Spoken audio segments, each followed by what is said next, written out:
first of all, just talk about Minnesota. Their quarterback situation, just kind of looking throughout the season, has kind of been, I guess, a musical chairs. What do you see out of this Nelson kid? A little bit more stable now with Nelson. Last 3 football games, you can see he's matured. They're doing certain things with him when he's out there playing.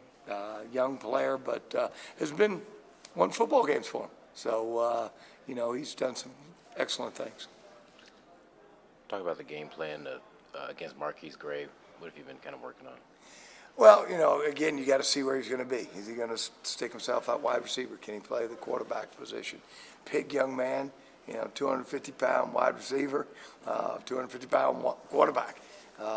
Very talented individual and has, really put his stamp on Minnesota football. You kind of mentioned Monday about protecting Nathan. Have you done some different things to kind of do that? Or? Well, I mean, that's been our philosophy, though, as much as we can. I haven't been around offenses that have given up so many sacks. I mean, we're usually around 12 or 13 a year, and that's what we have a year, one a game. And the ones that we've had, it's very important to me to keep these guys healthy. And how do you do that? Well, you got to protect them so they're not taking hits. So, you still have to take your shots. And you still got to be able to stretch defenses vertically as well as horizontally, but vertically. But you also got to make sure that your quarterback isn't getting hit.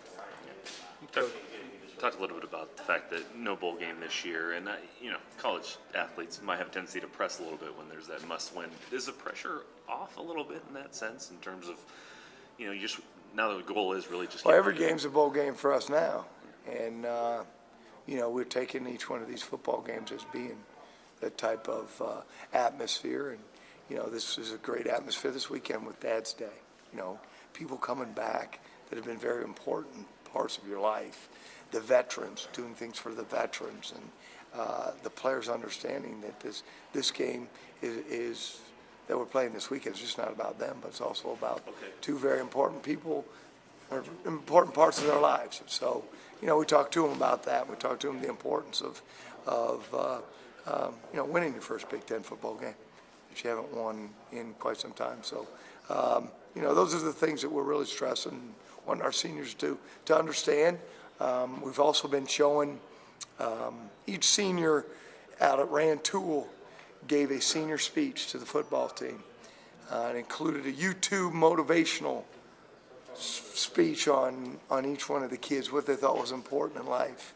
We've been showing blurbs of that before every practice with their picture, and then they stand up and talk about why they chose that YouTube video again and what it means these last 3 football games. That YouTube inspirational video means to them and this football team for the last 3 football games. They come together.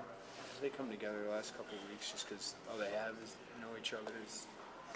I think they've been together, most of the year. I mean, it's become a family, a close-knit family. They've taking care of one another, things that I asked them to do on and off the football field. And, it's just been one of those years where we've had a lot of people get hurt and a lot of young guys that had to step in and play. And definitely not a fun year by any mean or any stretch of the imagination. But, it's something, definitely been a learning year.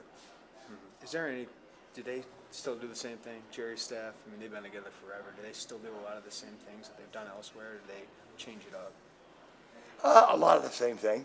Same things that you see at Northern Illinois when you competed against them. I'm sure he looks at us and sees a little bit of the Toledo stuff that we did at Toledo. I don't have the whole staff from Toledo here, which he took a majority of them, but one.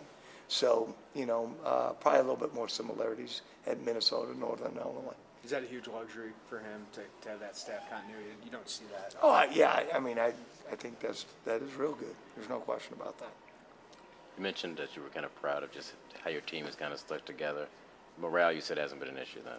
No, we had a really good practice today. They really haven't. You find ways to motivate, and you find ways to talk to them. I think the big motivation this week, of course, is dads, veterans, opportunity to play a good Minnesota football team, and an opportunity to showcase in the Big Ten. We've had a heck of a schedule, a lot of good football teams we've played, And, we've got to be concerned with what we can do and make ourselves better.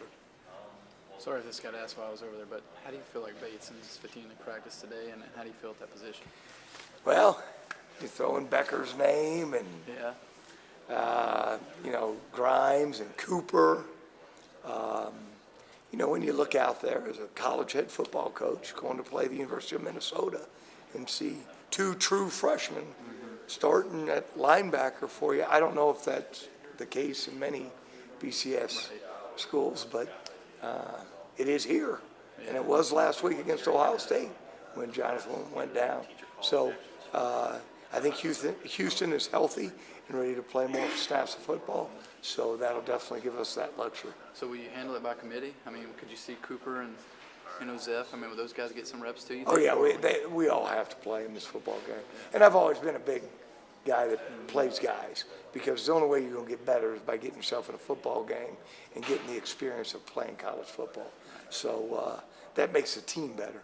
So, yeah, every one of those players will be getting in the football game during the game time this Saturday.